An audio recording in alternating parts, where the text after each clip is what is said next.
ఈరోజు కథ నా నువ్వు నేను రచించిన వారు వనజ గారు. చందు చెప్తుంటే నాకు కూడా నిజంగా చాలా బాధగా అనిపించింది. వీర ఎక్కడికి వెళ్ళాడు అని. నిజంగా విరాట్కి చెప్తే హెల్ప్ చేస్తాడా? వద్దు, అడగొద్దు. నేను ఎక్కువ ఇన్వాల్వ్ అవ్వటం మంచిది కాదు అనిపించి సైలెంట్ అయిపోయి, తనకు నీ మీద ఉన్న ప్రేమ తెలిసినప్పుడు ఖచ్చితంగా వస్తాడులే చందు, నువ్వు ఫీల్ అవ్వకు అని ఏదో ధైర్యం చెప్పాను తనకి. వసుదా, నాకెందుకో కొంచెం డౌట్గా ఉంది. బావ ఎవరినైనా లవ్ చేసాడేమో, మేబీ తను రిజెక్ట్ చేసి ఉంటే ఇలా అయిపోయాడేమో అని. అదే అయ్యుంటుందంటావా అని చందు నన్ను అడుగుతుంటే ఏం చెప్పాలో తెలియక, అదేం ఉండదులే చందన, నువ్వు ఎక్కువ ఫీల్ అవ్వకు, నేను చెప్తున్నాను కదా, వేరే త్వరలోనే నీ ముందు ఉంటాడు అని చెప్పి ఇంకొన్ని మంచి మాటలు మాట్లాడి అది కాస్త ప్రశాంతంగా ఉండేలా చేసి క్లాస్లోకి అయితే తీసుకువచ్చాను. సర్లే, ఇక నా పక్కన కూడా ఎవరూ లేరు. చందుని ఇంకా వీరాన్ని కల్పిస్తే ఒక టెన్షన్ తీరిపోతుంది అని అనుకుంటూ మిగిలిన క్లాస్ అంతా ఇంట్రెస్ట్ లేకపోయినా కూడా ఏదో పేరుకి వినేసి డ్రైవర్ రాగానే ఇంటికి వెళ్ళిపోయాను. అతే నాకు స్నాక్స్ పెట్టి, వసు నెక్స్ట్ సండే ఒకసారి హాస్పిటల్ దగ్గరికి వెళ్ళొద్దాము, ఇంకోసారి స్కానింగ్ తీయించుకుందామని అతే అంటే, ఇంకా 1 మంత్ అవ్వలేదు కదా, అప్పుడే ఎందుకు అత్తయ్యా అని అడిగాను నేను.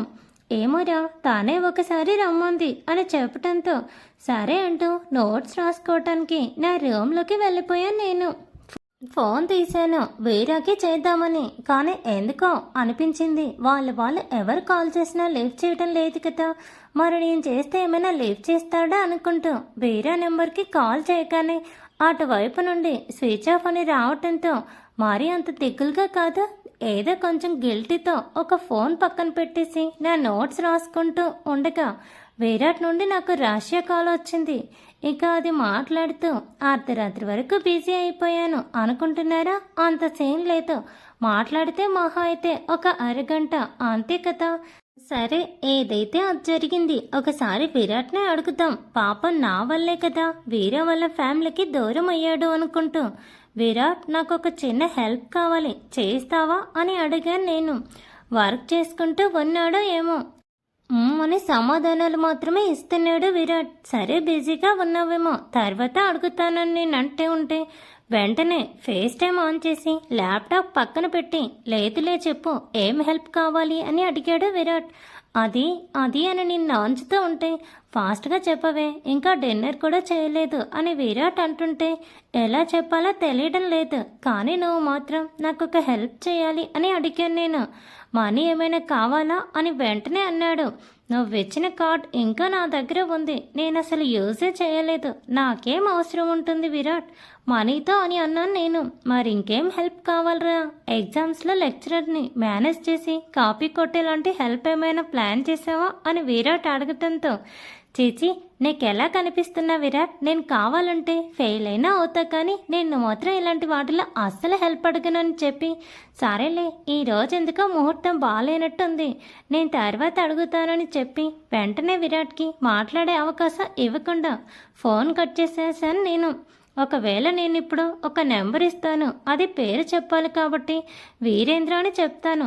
అమ్మాయి అయితే ఎలాగోలాగా మేనేజ్ చేయొచ్చు, అబ్బాయి ఫోన్ స్విచ్ ఆఫ్ అయితే నీకేం పని అని విరాట్ అడిగితే నేనేం ఆన్సర్ ఇవ్వాలి?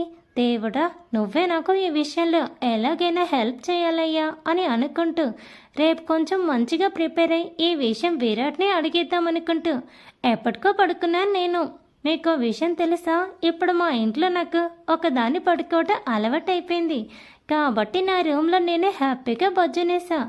ఏం చేద్దాం, నాకు కర్మకాలి నా ఫ్రెండ్ కాదు, నా బెస్ట్ ఎనిమి, అదే పీరియడ్స్ ఆ నైట్కి నన్ను ఆశ్రయించటంతో కొన్ని రోజులు మా ఇంట్లో దాన్ని పెట్టుకుందామని వదిలేసి అవి వచ్చినందుకు రిటర్న్ గిఫ్ట్గా స్టమక్ పెయిన్, అన్నం తినాలని అనిపించకపోవడం, ఇలాంటి మంచి మంచి అలవాట్లని బోనస్గా తెచ్చుకునే నాకు 5 రోజుల వరకు నేను మనిషిని కాలేకపోయాను. అండ్ ఈ 5 రోజులు కూడా మనం కాలేజీకి వెళ్ళలేదు. విరాట్ కూడా కాల్ చేసిన ఆ హెల్ప్ గురించి మర్చిపోయి నా గురించి జాగ్రత్తలు చెబుతూ, ముఖ్యంగా ఈ టైంలో మంచి ఫుడ్ తీసుకోమని మధ్య మధ్యలో సుమ ఆంటీ కూడా కాల్ చేస్తూ చెప్పటంతో 5 రోజులు నాకు అసలు ఇంకొకరి గురించి ఆలోచించే ఓపికే లేదు. చందన గురించి అయితే అసలుకే మర్చిపోయాను. ఇక ఆ తర్వాత కాలేజ్కి వెళ్ళమంటే ఏముంది, దేవుడు నన్ను కరుణించాడు కాబట్టి సాటర్డే సండే వచ్చింది. మా విమల అత్తయ్య గారు చాలా మంచివారు కాబట్టి ఇక సాటర్డే ఏం వెళ్తావులే పండు, అదే వసు ఒకేసారి మండే నుండి వెళ్తావు అని అనటంతో ఇంకేముంది, పోయిన మండే కాలేజ్ వెళ్ళిందా అని మళ్ళీ ఈ మండే వెళ్ళాను. నేను ఈ వెళ్ళేలోపు ఏమేం జరిగాయో చూద్దామా. ఈ మధ్య మనకి కాలేజ్ చుట్టం కంటే ఘోరంగా అయిపోయింది. ఒక రోజు వస్తే 10 రోజులు రావటం లేదు అనుకుంటూ ఏదో చుట్టూ చూస్తూ క్లాస్కి వెళ్ళేసరికి చందన కనపడలేదు, ఈషా ఒక్కటే కనపడింది. సరే బస్ లేటేమోలే అనుకుంటూ ఉంటే ఫస్ట్ పీరియడ్ అయిపోయినా కూడా ఇంకా చందన రాలేదు. ఈషా అని అడిగితే అప్పుడు అసలు విషయం చెప్పింది. అది ఏంటంటే చందన సూసైడ్ చేసుకోబోయిందంట. ఓసే పండు, వీళ్ళ ఫ్యామిలీ నీకేం ద్రోహం చేశారే, బావ మరదలు ఇద్దరిని అలా చంపుతున్నావు, నేను కన్ఫర్మ్ జైల్లో పెట్టించాలి. ఏం మాట్లాడుతున్నావు నువ్వు, చందన సూసైడ్ చేసుకోవడం ఏంటి అని నేను ఈషాని అడిగితే అవునే నిజమంట, నేను కూడా వరుసగా 2 రోజులు కాలేజ్కి రాకపోతే తనకి కాల్ చేశాను. అప్పుడు వాళ్ళ మదర్ లిఫ్ట్ చేసి ఇదే విషయం నాకు చెప్పారని అంది ఈషా. వామ్మో, నాకు కళ్ళు తిరిగినంత పని అయింది, తల పట్టుకొని కూర్చుండిపోయాను. నేను రిజెక్ట్ చేస్తే వాడెక్కడికో వెళ్ళిపోవడం ఏంటి, వాడిని చిన్నప్పటి నుంచి లవ్ చేస్తున్న చందన సూసైడ్ చేసుకోవడం ఏంటి, ఇది దీనికి అంతటికే మెయిన్ రీజన్ నేనేమో అనిపించి నాకైతే భయంకరంగా నా మీద నాకే కోపం వస్తుంది. అరే, ఒక ఆడపిల్లకి ఇష్టం లేదని బయటకు చెప్పడం కూడా తప్పేనా అనుకుంటూ ఇక క్లాసెస్ వినే ఇంట్రెస్ట్ లేక బయటికి వచ్చేసాను. ఇక ఏం చేస్తుంది, ఈషా కూడా నాతో పాటు వచ్చేసింది. వస్తా ఏమైందే, నువ్వెందుకలా క్లాస్ మధ్యలో వచ్చేసావు అని ఈషా నన్ను అడుగుతుంటే ఏమోనే, నాకు కొంచెం హెడేక్గా ఉందని చెప్పాను. చందన గురించి ఆలోచిస్తున్నావు కదా, నాకు కూడా అలాగే అనిపించింది. ఒకసారి తనని వెళ్ళి మీట్ అవుదామని అనుకున్నాను, కానీ ఒక్కదాన్నే వెళ్తే మళ్ళీ ఏమైనా ప్రాబ్లం అవుతుందేమో అని సైలెంట్ అయిపోయాను అంది. అది అనటంతోనే సరే ఒకసారి వాళ్ళ ఊరికి వెళ్తే నాకు కూడా కలిసినట్టుంటుంది, కొంచెం చంద్రని ఓదార్చొచ్చు అనిపించటంతో సరే వెళ్దాం, నీకు వాళ్ళ ఊరు తెలుసా అని అడిగాను ఈషాని. తెలుసు, నేను దసరా హాలిడేస్ అప్పుడు వాళ్ళ ఇంటికి వెళ్ళానని చెప్పింది. మా అమ్మ వాళ్ళ దగ్గర ఉన్నట్టయితే ఖచ్చితంగా చెప్పకుండానే వెళ్ళేదాన్ని అని, కానీ నేను ఉంటుంది అదే వాళ్ళ ఇంట్లో కాబట్టి వాళ్ళకి చెప్పాల్సిన బాధ్యత నా మీద ఉంది అనుకొని విమల అత్తయ్యకి కాల్ చేసి ఇలా నా ఫ్రెండ్ ఒకరికి బాలేదు అత్తయ్య, చూడటానికి వాళ్ళ ఇంటికి వెళ్ళానా అని పర్మిషన్ అడిగితే 1 నిమిషం ఆలోచించిన అత్తయ్య సరేరా జాగ్రత్తగా వెళ్ళిరా, కాలేజ్ టైం అయిపోయేలోపు వచ్చేయండి, నువ్వు నీ ఫ్రెండ్ ఇద్దరు వెళ్తున్నారు కదా అని అడగటంతో అవును అని చెప్పాను నేను.